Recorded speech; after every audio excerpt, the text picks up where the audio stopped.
వాళ్ళకి 11 సరిపోలా, ఒకటికి పరిమితం చేద్దాం వాళ్ళని. ఈసారి ఎన్నికలు పెట్టమని చెప్పండి, ఒకటికి పరిమితం చేద్దాం. కమిడియన్ రా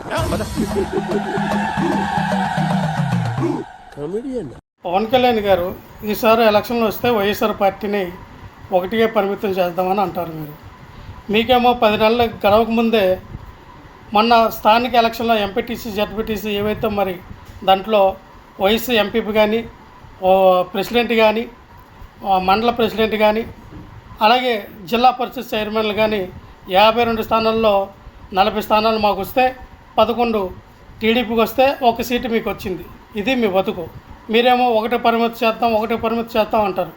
అసలే ఒక పక్కన సత్తా లేదు, పొత్తా లేదు, మేము వేసుకున్న సొక్కాకి బొత్తా లేదని మాట్లాడే పవన్ కళ్యాణ్ గారు మీరు మమ్మల్ని ఒకటికి పరిమితం చేస్తారా? ఇంత టాలెంటెడ్